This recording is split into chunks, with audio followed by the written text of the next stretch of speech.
Hi students, welcome to this new video on promotional mix. So as I was talking to you in the previous video, promotion mix is the combination of methods which are used in communicating with customers. And there are four tools of promotion mix: advertisement, personal selling, publicity, and sales promotion. This you have understood when I discussed the previous slide with you. So here we have advertising, sales promotion, personal selling, and publicity. The same is explained over here. Now a company can decide upon that specific combination of promotional methods that are used for one particular product or for a family of products.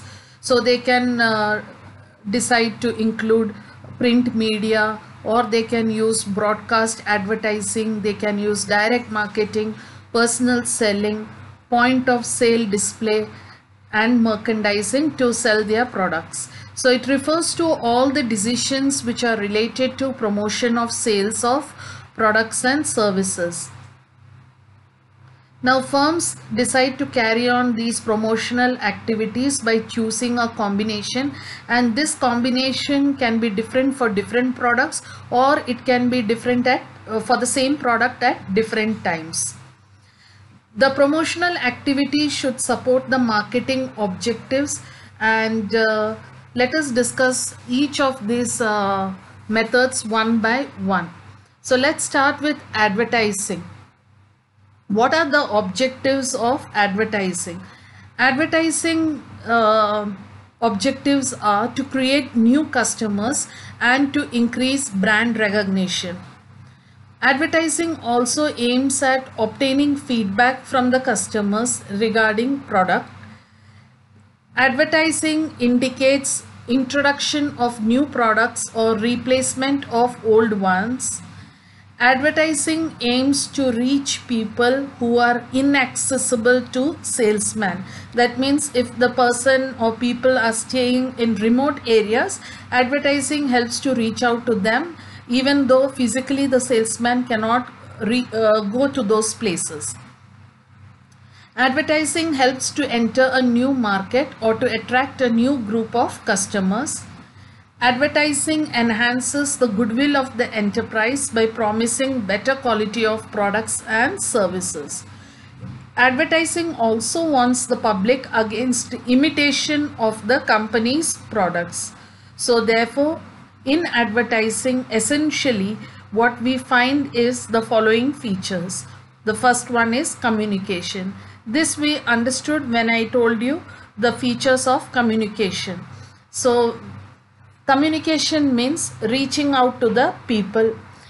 In advertising especially, the reaching out is done in a mass communication manner. That means the masses are reached out. It's a non-personal communication because the general public is addressed to. The next feature of advertising is information. Advertising helps in giving buyers the various features of the product as well as the various benefits that the product can offer. So therefore, whatever information you give out through advertising should be complete and true. The next feature of advertising is persuasion. The advertiser through his advertisement tries to create a favorable attitude towards the product. So they describe the strengths of the product and try to attract the customer or convince the customer about the benefits of the product. This helps in converting the prospects into customers. So therefore, this is called as indirect salesmanship, and persuasion is the underlying purpose of an advertisement. So through advertisement, they convince or persuade people to buy their products. So the benefits are highlighted so that people are convinced and they decide to check out the product by buying it. The next objective or feature of advertising is profit maximization. Now advertisement involves a huge cost, but it helps in promoting sales. Therefore, the cost involved in advertising is not so much of a worry for the company, because they through advertisement they hope to make 10 times or 100 times more sales than what was earlier achievable. Therefore, advertisement helps in increasing the profits of the company. Non-personal presentation. This is the next feature of advertisement. Now, while salesmanship is personal selling, advertising is non-personal in character, which means that advertising is not on a personal level, but it is on an impersonal level. There is an absence of personal appeal in advertising. So, as I told you in the first feature itself, it's a mass communication mode of advertisement or mode of promotion. Therefore, there are no people involved in the selling directly. There is no personal selling involved. So therefore, advertising is of a non-personal character. The other feature of advertising is that there is an identified sponsor in advertisement. The sponsor can be an individual or a firm who pays for the advertisement. So the person who is sponsoring the advertisement, we can identify who that is, whether it's an individual or whether it's an organization. Generally, the sponsoring company, the brand image of the sponsoring company is created. The product gets good market because of its identity with the reputed company or retailer. The next feature of advertisement is consumer choice.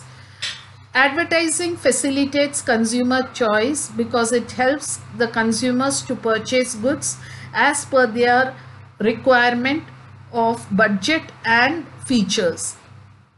The right choice makes the consumers happy and satisfied. So through advertisement, we enable consumers to choose between the various products that the manufacturer has got to offer.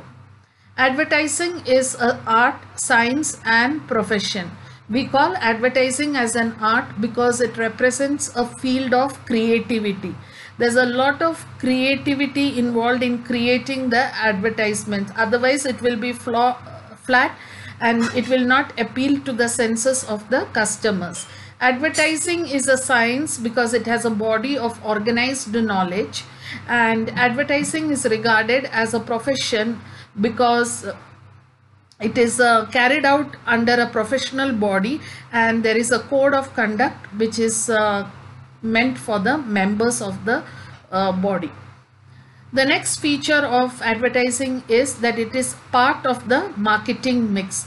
You already have understood that promotion is part of the marketing mix and advertising is a part of promotion.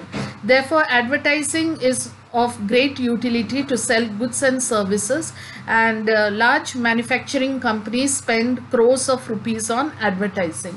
The reason why they spend so much of money on advertising is because they know that they can make 10 times or 100 times more revenue from such advertisements and through increased sales. And the last feature I would say is element of creativity. A good advertising campaign can be created only if there is good creativity and imagination. When the message of the advertiser reaches and matches the expectation of the consumers, such creativity makes way for successful campaigns. So let me summarize all these points once again. The main points or features of advertising are: it's a mode of communication, and basically it's a mode of non-personal communication. Second feature is information. Third one, persuasion. Fourth one, profit maximization. Fifth one, non-personal presentation. Sixth one, identified sponsor. Seventh, consumer choice. Eighth, art, science and profession. Ninth one, element of marketing mix. And 10th one, element of creativity. So now that you know the meaning of advertisement, the objectives of advertisement, features of advertising, let us now discuss the importance of advertisement. Advertisement is essential for all marketing activities, and the importance lies in the fact that it performs the following functions. First one here is promotion of sales. Advertising promotes sale of goods and services by informing and persuading the people to buy them. So a good advertising campaign can help in winning new customers both in the national market as well as in the international market. The second importance of advertising is that it helps in the introduction of new product. So when new products are first brought out into the market, a business enterprise can introduce them to the public through advertising. Without advertisement, the new enterprise cannot make an impact on the prospective customers, and advertising enables quick publicity in the market. Third importance of advertising is that it helps in creation of good public image. An advertisement builds up the reputation of the advertiser and helps in communicating their achievements to the customers. Therefore, advertisements increases goodwill and reputation of the firm and is necessary to fight against competition in the market. Next importance of advertising is that it facilitates mass production. Since advertising is a communication to the masses, advertising facilitates large-scale production. Or since the masses are encouraged to purchase the goods, the organization knows that it has to manufacture and sell on a large scale with the help of advertising. Now, thereby mass production will reduce the cost of production per unit by economical use of factors of production. The next importance of advertising is that it stimulates research and development activities. Nowadays, advertising has become a competitive marketing activity, and every company tries to differentiate their products from the substitutes that are available in the market through advertising. This forces every company to do more and more research to find new products and new uses for the products. Now, if the company does not engage in research and development activities, it will be out of the market in the near future. Thus, advertising stimulates research and development activities. The sixth importance of advertising is that it educates the people about new products and their uses.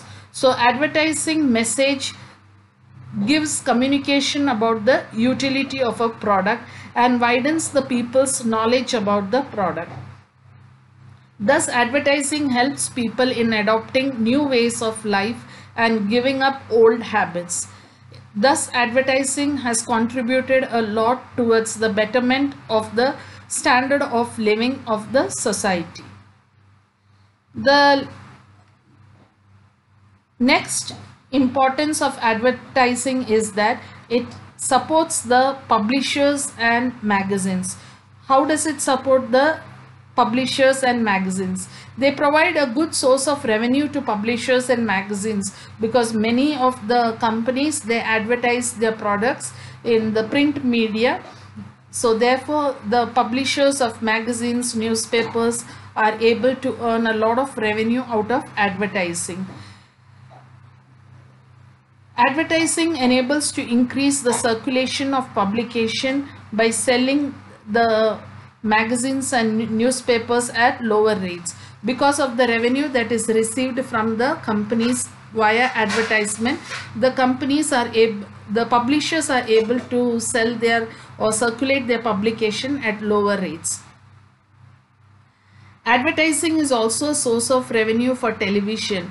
Doordarshan and Zee TV insert ads before as well as in between and after various programs and earn millions of rupees through advertisements. Such income can be used for increasing the quality of the programs and extending coverage. Thus, you see, advertising helps not only the organization, it helps the consumers, it helps in research and development, it supports the publishers of magazines, and it helps television network, and it helps the consumers also because they have a choice about getting good product. So these are the various reasons for importance of advertising. I'll just summarize these points once again. First one is promotion of sales. Second is introduction of new product. Third one is creation of good public image. Fourth one is mass production. Fifth one is research and development activities. Sixth one is education of people, and seventh one is support to press. So here in this slide also you can see under advertising I have mentioned that advertising is everywhere. The reason why I have said advertising is everywhere is because advertising can reach a large market, and unlike other mediums, there is a possibility of mass reach only through advertising, through television, radio. It can reach, the advertisements can be reached in different corners of the country wherever TV and radio network is available. Similarly, through print media also, such as magazine, newspapers, banners also, the organizations or marketer can reach their advertisements to the target customer. So advertising is basically impersonal mode of communication, and it is meant when you want, when the entire mass is your market and you want to reach out to all of them, then you use advertisement as a mode of communication. And the usual means of reaching out this communication is through television, radio, newspaper, magazines, banners, and so on. The disadvantages of advertising is that because it is impersonal and it becomes less forceful, which means that since there's no person directly involved, that is, there's no salesman between the customer and the marketer, so sometimes the response of the customer cannot be known in advertising, and no one can force the customer to actually force or persuade the customer to actually purchase the product. So advertising in that sense can be less effective because it's just a one-way communication, that is communication going from the seller only, and the customer is not able to convey their reaction to the manufacturer, and therefore the customer's questions or queries, doubts are not getting clarified, and neither the manufacturer can know what is troubling the customer. So therefore these are the advantages of disadvantages of advertising. Advertising can be regarded as less effective because of the lack of personal communication. Also, regarding the media choice, there can be a disadvantage because which choice of media should be adopted will be a question mark with respect to advertisement.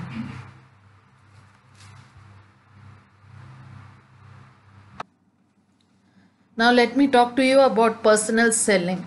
As you see in the slide, I have put 2 points over there. There is a direct contact and it is expensive. So in advertising, you understood that there is impersonal contact, that is no personal contact or no direct contact, whereas in personal selling there is a direct contact, but it happens to be expensive also. So let's understand the meaning of personal selling. Personal selling in simple words would mean the process of assisting and persuading the existing as well as prospective buyers to buy the goods or services in person. So therefore there is a direct and personal contact of the seller or his representative with the buyer. Therefore there is face-to-face interaction between seller and buyer for the sale to take place. The personal selling does not mean that you make the customers to desire what the seller wants, but the concept of personal selling is also based on customer satisfaction. So sometimes people have a mistaken feeling that personal selling means dumping the goods onto the customer. It is not so. Concept of personal selling is also based upon customer satisfaction. That means you understand the needs of the customer, you explain the uses and benefits of the products, and allow the customer to make a choice, and thereby make the customer satisfied with his choice of product. So let's understand the features of personal selling. The first one here is personal interaction. What this means is that both buyers and sellers have a face-to-face interaction, and this kind of interaction allows both the parties to observe each other's action as well as reaction closely. So essential feature of personal selling is that there is a face-to-face approach between the buyer and the seller. Obviously, from that personal interaction, you get the second feature, which is two-way communication. In personal selling, the sellers would give their information about the product to the buyer, and at the same time, the buyer also gets a chance to clarify his doubts. So whenever any complex products is being sold, the buyer would definitely want to interact with the manufacturer or the retailer. So therefore, the buyer is also able to talk with the seller and can get all questions and doubts clarified. The third feature of personal selling is that there is a better response. What this means is that when the seller is personally explaining about the various utilities of the product to the customers, then the customer also pays attention and listens to the information. Whereas in advertising, because it is impersonally done, therefore the chances are there that the customer may not be paying attention to whatever features are there about the product and what the manufacturer is trying to convey. Whereas in personal selling, the seller is able to hold the attention of the customer while explaining the various features and utilities of the product. They can also ensure that the customer is not unnecessarily distracted when the communication is being given to them. The fourth feature of personal selling is that there is a relationship. When there is the seller and buyer coming together in personal selling, obviously there is going to be a relationship between the customer and the seller, and this relationship can be further nurtured by frequent visits and giving more information about additional features of product or upgraded versions of product and so on. So the relationship can be nurtured and brand loyalty can be maintained in personal selling, whereas that is not possible in advertising. The fifth feature of personal selling is that better convincing is possible. Now, personal selling is regarded to be more effective form of promotion because the salesperson can convince the buyer by demonstrating the use of product, giving some samples of the product, or even making changes in the product based upon the needs of the customer. So therefore, the seller can ensure that the customer is convinced and therefore buys the product and also gets satisfied after buying the product. So demonstration can be shown, free test marketing can be done, and also changes can be brought about in the product if the customer is adamant about having additional features or new features. So for achieving all these features of personal selling, it is essential that in personal selling, the person who is going to be directly in contact with the customer, that is the salesman, he should have certain qualities. And what are the qualities that he should be having? The qualities that a good salesman should have is physical qualities. What is meant by physical qualities? This means that the salesman should have good health in order to travel far and wide and meet several customers. He should also have a pleasing and charming personality. That means he should be very amicable with customers. He should be pleasant and cordial with them. He should also be well built. Good health means that he should be well built and free from physical defects.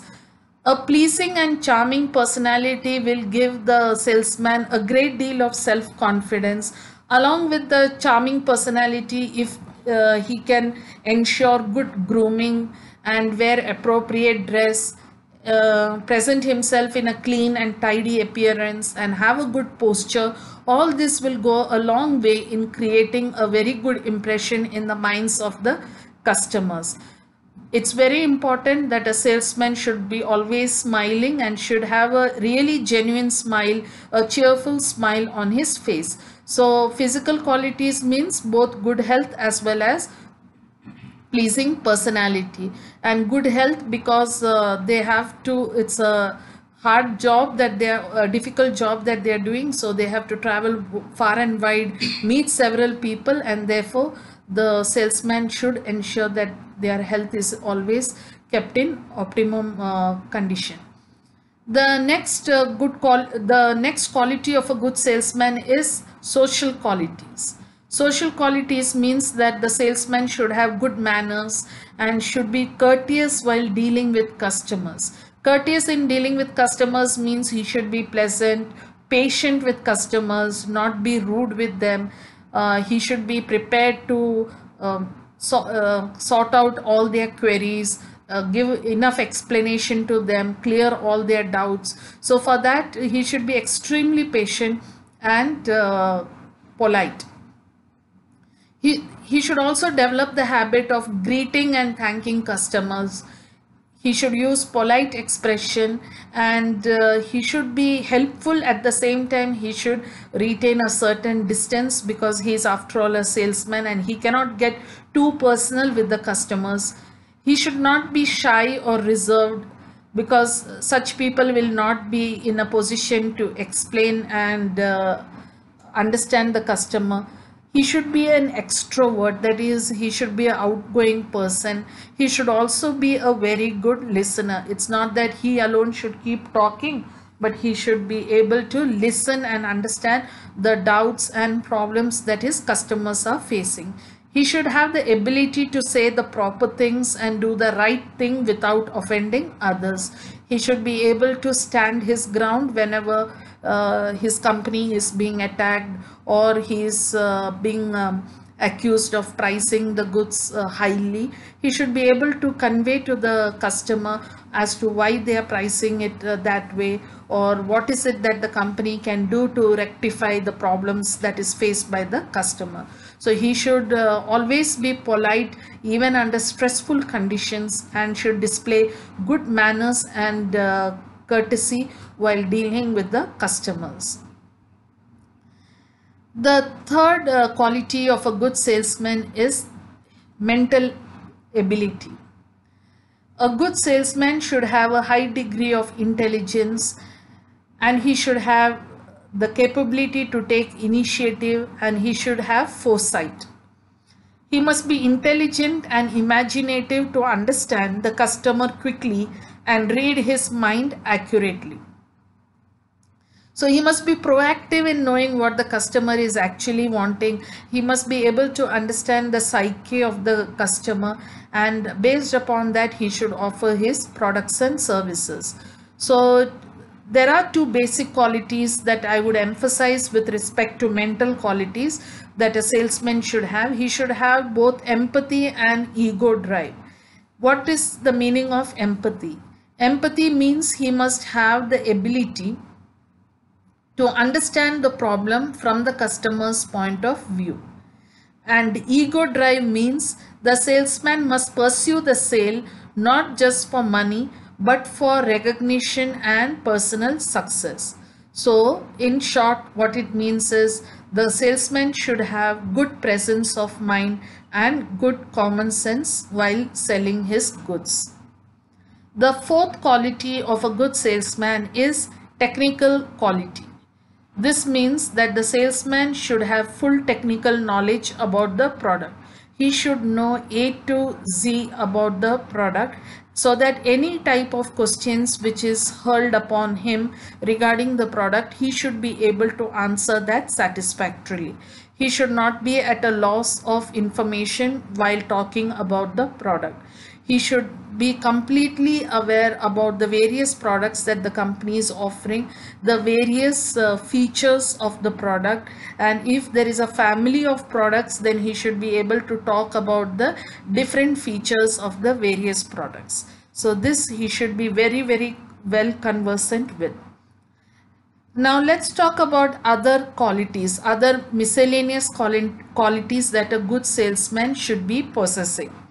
Now these are: he should have good memory and observation power, so that he remembers people, he remembers whom he met, he remembers his products and their features. So therefore the salesman should have good power of memory and observation.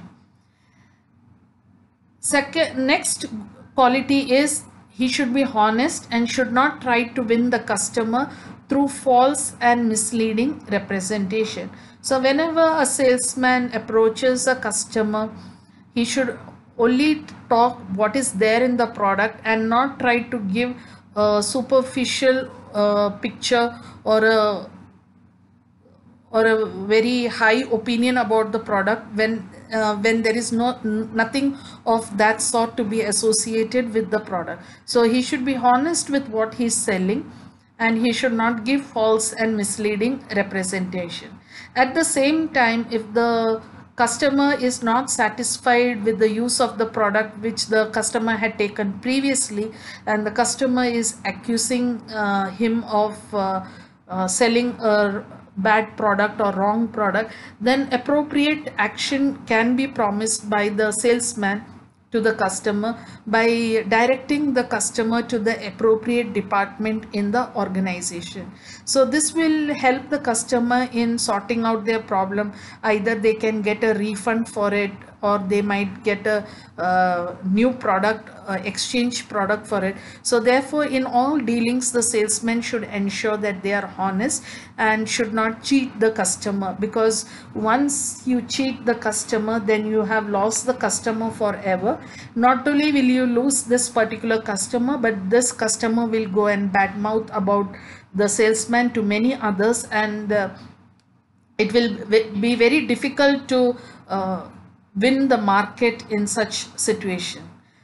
The next quality that a salesman should have is that he should be a man of sound character, should be loyal and dependable.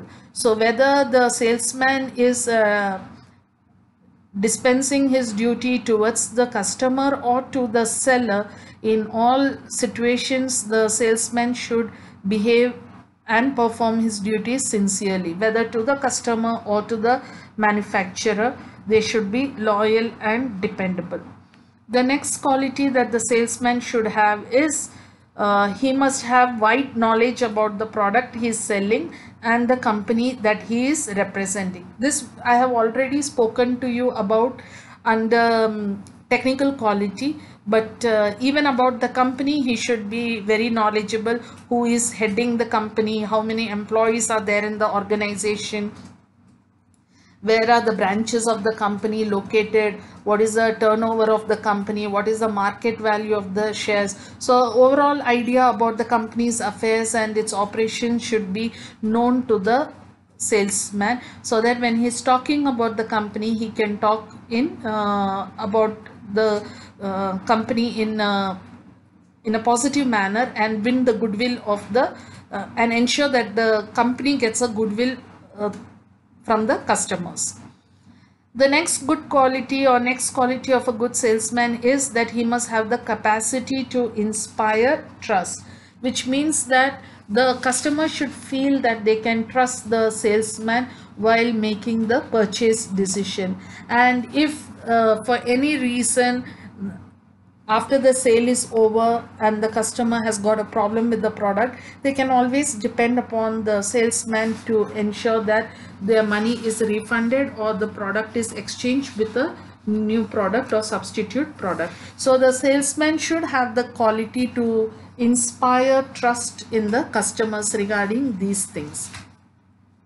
So that's how the salesman should behave. So I have now spoken to you about the meaning of personal selling, the features of personal selling, and because there is a human interaction involved, what are the qualities that a salesman should be possessing in order to effectively sell the products under personal selling.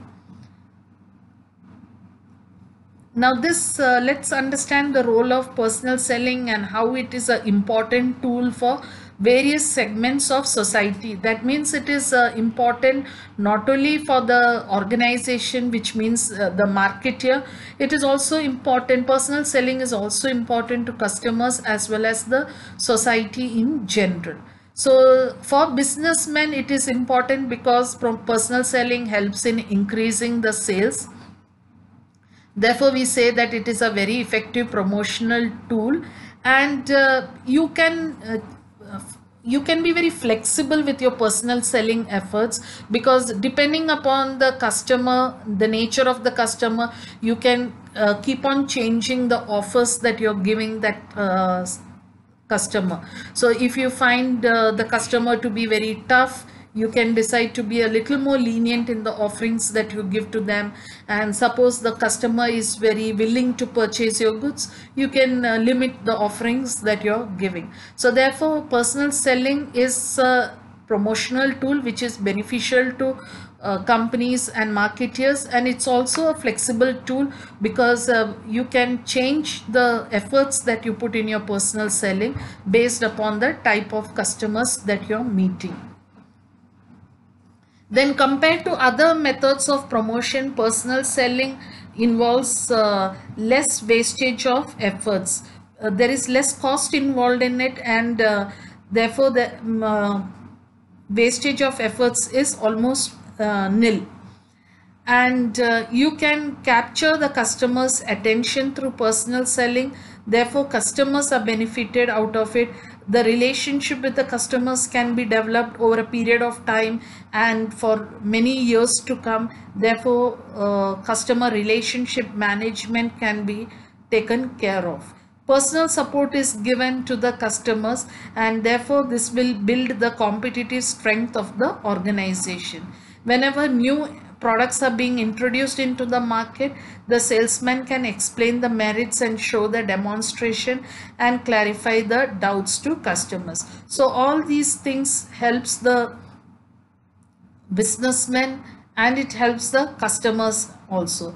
How it helps the society? Society is helped because it helps in creating effective demand. So standard of living of the people in society improves because new products are brought into existence based on the feedback received from the customers through personal selling. The appropriate products are manufactured, employment opportunities increases, unemployed youth can work as salesmen and earn money, career opportunities are available through personal selling. And because the salespeople are moving from one place to another, the travel and tourism industry can also flourish because of that. And standardized products can also be introduced, and standardized products ensures that there is uniformity of consumption, and this way the quality of life and prosperity of people can be ensured. So this is how personal selling helps not only the businessman, but it helps consumers, and it also helps the salesman and the society at large.